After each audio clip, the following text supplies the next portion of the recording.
Oke, Bapak, sebelumnya makasih ya Pak udah mau diwawancara siang hari ini, digangguin nih waktunya. Oke, iya silakan. Oke, Bapak langsung aja nih Pak. Jadi sebenarnya pertanyaannya sama sih Pak seperti yang tadi sudah di WhatsApp. Jadi memang kan ada tiga perusahaan yang BUMN yang akan IPO nih Pak. Ada Adi Komuter Property, kemudian Pertamina Geothermal Energy, dan ASDP Indonesia Ferry. Nah, kalau Bapak sendiri melihat tiga perusahaan BUMN ini, prospeknya atau nantinya seperti apa sih Pak dari masing-masing ini? Silakan. Ya, sebelum kita bicara ke tiap-tiap individu perusahaannya ya, kita harus lihat dulu karakter IPO belakangan ini. Jadi memang saya juga sudah sering nulis kalau IPO sekarang itu rata-rata valuasinya itu biasanya sangat tinggi dan nilai IPO-nya juga sangat besar. Jadi contoh ya kemarin ya Mitratel itu kan 25 triliun kalau nggak salah. Itu bahkan lebih besar lagi dari IPO yang juga terbesar sebelumnya yaitu Bukalapak itu 21,9 triliun. Nah, yang apa yang jadi apa yang jadi perhatian adalah begini. Kalau kita bicara kinerja perusahaan, prospeknya bagaimana dan seterusnya, ya misalnya untuk Mitratel saya bisa katakan bagus, nggak ada masalah. Dia bergerak di bidang penyewaan menara telekomunikasi. Dia itu kan anak usahanya Telkom ya, Mitratel ini. Dan apa namanya, seiring dengan eh, industri 4.0, jadi perpindahan dari perkembangan media sosial. Sekarang ini kita nggak bisa lepas dari internet lah intinya gitu. Dan saya udah bilang bahwa perubahan-perubahan seperti misalnya nih kayak kita hari ini kita meeting itu saya nggak perlu ke Jakarta, nggak perlu ke studio, bisa lewat Zoom seperti ini akan bersifat permanen. Dalam artian kalau nanti udah nggak pandemi lagi, tetap orang meeting seperti ini. Nah, jadi kalau kita bicara prospek, Mitratel sangat menarik. Tapi kenapa kok sahamnya turun? Ya, itu beda lagi ceritanya. Itu karena valuasinya cukup tinggi, kinerja perusahaan tidak terlalu bagus untuk saat ini jika dibandingkan dengan kompetitornya ya, ada Tebing sama apa namanya, satu lagi Tower bersama infrastruktur. Nah, jadi yang harus dilihat itu dua sisi. Jadi satu perusahaannya itu bagaimana dan kedua adalah kita harus hitung-hitung juga valuasi sahamnya itu bagaimana. Apakah eh, memang worth it itu ya, memang cukup murah atau tidak gitu. Nah, tapi MTEL itu lebih bagus lah daripada Bukalapak yang memang udah perusahaannya rugi ya, tapi masih bisa IPO dan nilai IPO-nya pun sangat besar. Saya udah pernah ngomong waktu itu, sama di Kompas juga waktu itu. Ini perusahaan tuh gimana sih kok bisa-bisanya dia IPO tapi kan orang bilang ini kan teknologi segala macam bla bla bla. Ya turun sahamnya sekarang, bukan turun lagi jeblok. Sekarang udah 400-an dari harga IPO-nya 850. Nah, jadi balik lagi ke IPO 3 BUMN tadi ya. Adi Komuter Property, kemudian apa itu tadi Mbak? Sorry, saya lupa. Pertamina Geothermal sama ASDP Indonesia Ferry. Nah, kalau kita lihat prospek dari masing-masing sih, saya pikir tiga-tiganya menarik ya. Adi Komuter Property ini kan dia hubungannya sama induknya itu, Adikarya itu kan dia bikin LRT. LRT itu adalah jaringan kereta, bukan bawah tanah ya, tapi di atas seperti itu. Yang sama seperti kalau kita sekarang di Jakarta yang sudah jadi itu MRT. LRT-nya kurang lebih sama lah seperti itu. Kalau di Singapura sana, dan juga di negara-negara lain yang memang transportasi umumnya itu sudah sangat baik gitu ya. Kalau kita kan lagi pembangunan seperti itu, memang biasanya itu eh, di antara stasiun-stasiun LRT atau MRT itu dibangun apartemen. Buat siapa? Ya buat orang-orang yang eh, kaum pekerja ya. Jadi daripada istilahnya jauh-jauh tinggal di Bekasi atau misalnya di Bogor, udah tinggal di situ aja di kompleks stasiunnya itu. Mau berangkat kerja tinggal langsung cus naik kereta, pulang pun cus naik kereta. Itu udah masa depan banget lah. Suatu hari nanti kita istilahnya nggak akan macet-macetan lagi gitu kayak di Jakarta sekarang ini gitu ya. Kemudian yang pelabuhan itu juga sama, itu sangat menarik. Sekarang ini semakin booming e-commerce, semakin banyak juga transportasi apa namanya barang ya, perpindahan barang untuk orang jualan online dan seterusnya. Dan beberapa barang memang dikirimnya pakai pesawat, tapi ada juga yang harus dikirim pakai apa namanya, bukan perahu, kapal laut karena minyak, komoditas itu kan berat-berat, nggak mungkin dibawa pakai pesawat terbang. Itu juga menarik. Dan yang terakhir, yang geothermal, ya sama. Ini kita lagi menuju green energy, ya kan? Karena apa namanya, zamannya sekarang sekali lagi udah beda lah. Indonesia itu nanti tahun 2030 itu udah ada target bahwa ya pengurangan energi fosil ya itu akan dikurangi digantikan dengan energi terbarukan. Jadi kalau kita bicara prospek tiga-tiganya menarik. Nah, tapi apakah kita bisa beli sahamnya? Ya balik lagi harus ada hitung-hitungannya. Kalau MTEL kemarin sih saya bisa katakan mahal memang. Ya untuk tiga ini saya belum tahu, tapi ya kemungkinan mahal juga ya. Cuman kalau misalnya ternyata murah sih ya mungkin saya sendiri pun akan beli gitu. Tapi saya belum mempelajarinya kalau dari sisi valuasi itu. Begitu. Oke, berarti artinya kalau misalnya ngomongin sektor nih di 2022, seiring kan kalau misalnya sekarang kita lihat kan juga pertumbuhan ekonomi juga sudah udah mulai arah ke perbaikan. Artinya di 2022 juga kalau misalnya ngomongin sektor udah mulai membaik ya di antara ketiga ini, Pak Teguh. Ya, kalau kita bicara ekonomi ya, memang tahun 2021 ini kan ya kita seperti negara-negara lain sudah mulai recover. Resesinya ya terjadinya tahun 2020 lalu, udah lewat lah. Nah, cuman pada kuartal 3 kemarin itu kan kita mengalami second wave ya. Ada PPKM darurat dan seterusnya, jadi pertumbuhan ekonomi agak turun. Tapi itu ya jangka pendek aja lah. Jadi memang kalau secara kuartal ke kuartal itu sekarang juga katanya ada Omikron segala macam, itu kita nggak bisa nebak lah bagaimana dampaknya. Tapi dalam jangka panjangnya saya sangat optimis kita nggak akan balik lagi kayak tahun 2020 lalu lah. Dan memang ya itu tadi yang saya bilang, akan ada hal-hal yang sifatnya permanen, perubahan-perubahan permanen yang bikin ekonomi jadi lebih efisien. Ya contoh sekali lagi, ini kita meeting lewat Zoom. Saya masih ingat dulu waktu 5 tahun lalu, kalau misalnya saya ada meeting-meeting itu kan macet-macetan di jalan, pergi jauh kayak gitu. Capek lah, habis bensin, habis tenaga, habis duit, ya kan? Sekarang itu semuanya serba efisien. Nah, lalu ada energi terbarukan itu tadi, kemudian sekarang juga zamannya udah modern, orang itu nggak usah istilahnya tinggal jauh, tapi bisa mereka tinggal di apartemen dekat stasiun, kerja, pulang itu cepat. Nggak macet-macetan lagi, dia tinggal naik LRT cepat. Masa depan, kalau kita bicara masa depan sangat-sangat menarik dan mungkin mulai tahun 2022 nanti ya, istilahnya pertumbuhan kita itu akan mulai kencang lagi gitu. 2021 ini masih recover, belum benar-benar pulih, tapi 2022 insya Allah lebih baik. Pak Teguh, berarti artinya kalau misalnya nanti setelah ketika hari H gitu langsung IPO nih artinya investor bisa langsung rame-rame bidik atau nungguin dulu nih perkembangannya di besok-besoknya atau gimana nih? Ya kalau orang yang udah tahu saya sih mereka pasti udah tahu jawabannya ya. Saya nggak suka IPO karena balik lagi IPO itu kan gini, kita harus lihat dari sudut pandang perusahaan.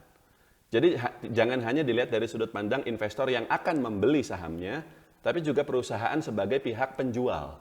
Nah, IPO itu baru akan dilakukan jika kondisi pasarnya mendukung dan saham yang akan dijual itu memang bisa dipastikan akan ada pembelinya.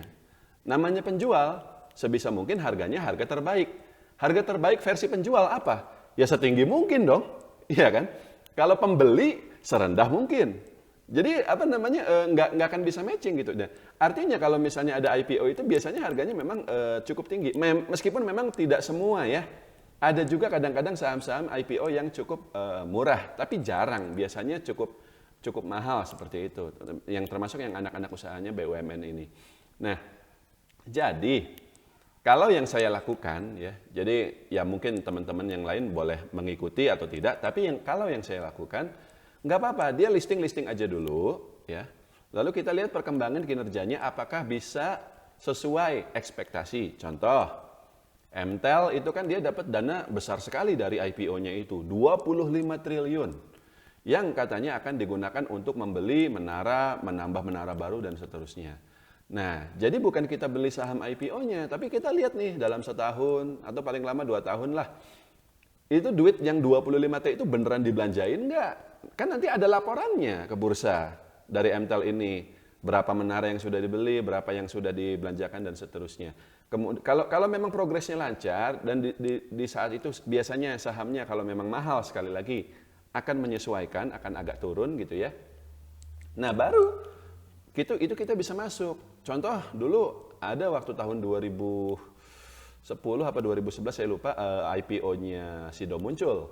Itu juga perusahaan ya kurang bagus apa Sido muncul. Tapi saya waktu itu nggak beli sahamnya, meskipun waktu itu sempat naik ya. Tapi setelah setahun 2 tahun kemudian itu dari harga 300 itu dia turun sampai sekitar 220. Nah pas di harga 220 itu saya baru bilang tahun 2017, itu 5 tahun loh. Jadi ada jeda sampai 5 tahun dari dia IPO. Pada tahun 2017 itu baru setelah dia di harga 200 saya bilang oh ini udah murah, kita bisa boleh beli untuk investasi jangka panjang. Sido muncul sekarang berapa? Sudah 900. Seperti itu. Ya benar-benar. Oke, Pak Teguh ini kan kalau misalnya yang beredar nih book buildingnya Adi Komuter Property ini di 130 sampai 200 bidikannya pemerintah bisa himpun 1,6 triliun. Ini cukup murah nggak sih atau bisa jadi alasan untuk bisa banyak dibidik oleh investor? Mengingat tadi kalau Pak Teguh bilang Adi berkacanya sama induknya si Adi Property ini. Ya kalau apa nggak gini. Kita jangan cuma lihat dari Adinya ya, tapi kita lihat dari perkembangan Kota Metropolitan Jakarta yang memang sekarang ini lagi transformasi dari kota katakanlah kota negara dunia ketiga menjadi kota di negara maju. Di negara maju itu orang itu kesana kemari itu pakai transportasi publik. Itu kata kuncinya. Kalau kita ini kan di Jakarta sih masih mending ya, udah ada MRT segala macam. Saya di Bandung itu udah macet kemana-mana itu udah kesel sebenarnya gitu. Nah, tapi itu udah ada perbaikan. Perbaikannya yaitu pembangunan infrastruktur kereta-kereta itu seperti itu. Nah, jadi ya itu dengan adanya kereta-kereta itu kemudian ada ditopang juga dengan apartemen-apartemen di sekitar stasiun. Jadi orang tinggal jalan kaki ke stasiun gitu untuk bekerja. Itu pasti laku. Saya sendiri pun mungkin akan ikut beli itu kalau nanti apartemennya karena itu kan biasanya apartemen untuk pekerja ya, jangan bayangin yang harganya miliar-miliar, enggak. Paling 400-300 juta adalah saya duitnya lah, beli beberapa unit seperti itu. Nah, cuman maksud saya adalah, kalau kita bicara jangka panjang itu memang sangat menarik. Dan satu lagi, dalam IPO yang juga kita harus perhatikan, selain kita bicara valuasi, itu hasil progres dana IPO-nya. MTEL itu 25T. Gede banget itu, 25 triliun. Mau secepat apa manajemen membelanjakannya, tetap akan butuh waktu sangat lama untuk 25 triliun itu tuh untuk menjadi aset produktif. Kalau perusahaan terima duit itu kan uang tunai yang masih nganggur istilahnya, iya kan? Belum menghasilkan laba, masih ya nggak menghasilkan apa-apa, cuma ditaruh di deposito dapat bunga paling. Nah, kalau angkanya sangat besar, maka akan lama juga penggunaannya gitu, harus mikir segala macam dan seterusnya. Kalau Adi kan cuma 1 triliun sekian, ada CP ini. Dan rencana penggunaannya juga udah ada, bangun 1, 2, 3 menara, habis itu duit, iya kan? Nah jadi menurut saya, sekali lagi, meskipun balik lagi saya sendiri sih mungkin nggak akan beli ya, belinya nanti di pasar secondary, bukan di IPO-nya.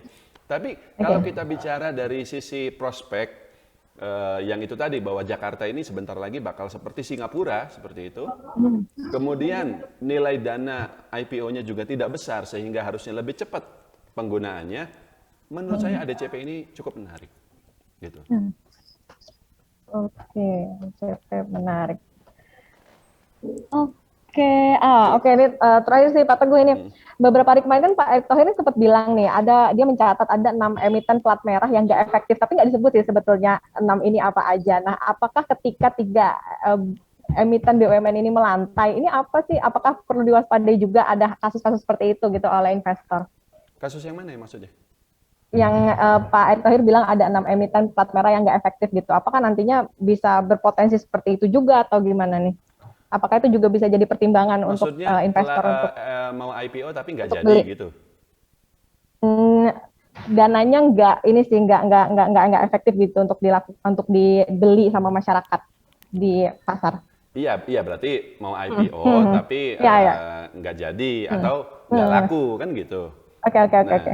Sebenarnya gini, saya terus terang ya cukup salut lah, cukup kagum sama Pak Menteri ini. Baru kali ini loh IPO BUMN itu jor-joran gitu. Ya, banyak banget. Banyak banget. Itu pasti berkat jasa beliau itu pasti. Karena beliau orang pasar, beliau ngerti cara membaca arah pasar dan seterusnya. Memang dasarnya kan pengusaha ya, Pak Erik ini gitu kan. Nah, ya memang tapi gini, memang duit masyarakat juga ada batasnya. Duit investor yang publik yang dibelikan IPO itu ada batasnya. Kemarin sebagian besar duit itu masuk itu ke MTEL sama Buka. Dua itu saja sudah 45 triliun lebih. Iya kan? 45 T loh. Itu kita bukan bicara juta, bukan bicara miliar, triliun. Nah, seperti itu. Nah, tapi itu memang dan ingat, sebelum itu juga ada reg isunya Bank BRI. Reg isunya Bank BRI 90 T waktu itu. Reg isu itu kan sama seperti IPO sebenarnya. Perusahaan nerbitin saham, dibeli sama investor retail seperti itu. Nah, tapi ya tetap memang tujuannya adalah dari BUMN ini memanfaatkan momentum pasar yang memang sekarang banyak investor publik menjadi investor ya, masyarakat menjadi investor seperti itu. Berarti kan ada banyak dana masuk tuh ke pasar modal. Itu harus dimanfaatkan. Dana itu tuh harus masuk ke BUMN melalui mekanisme IPO itu. Nah, tapi ya istilahnya tetap harus realistis. Sebanyak apapun dana masyarakat, tetap istilahnya bukan berarti semua anak usaha bisa di IPO kan. Kalau kata saya sih, mungkin pada akhirnya 6 plat merah ini tetap akan IPO, tapi ya nggak sekaligus tahun depan misalnya. Tapi bertahap sampai 5 tahun ke depan. Contohnya, yang Pertamina Geothermal itu, saya sudah mendengar, mungkin sudah 3 atau 4 tahun lalu direncanakan IPO itu. Nggak jadi-jadi. Karena memang IPO itu nggak segampang itu juga ya. Susah banget loh. Nah, baru di tangannya Pak Menteri Erick Thohir ini akhirnya istilahnya bisa dia IPO. Itu nggak masalah menurut saya. Itu tidak jadi, bukan berarti katakanlah perusahaan yang di IPO kan itu jelek. Karena itu hubungannya dengan kemampuan pasar menyerap, apakah bisa menyerap atau tidak. Kalau menurut penjamin emisi atau dalam hal ini Pak Menteri, oh pasarnya udah habis nih duitnya nih, investor retail udah pada nyangkut semua misalnya gitu ya, menurut beliau ya sudah IPO-nya ditunda dulu karena kalau dipaksakan nggak laku. Ditunda bukan berarti dibatalkan gitu. Oke, sudah selesai Pak Teguh. Terima kasih banyak untuk wawancaranya. Semoga sehat selalu, sukses selalu Pak Teguh. Ini izin saya Recording sampaikan. stopped.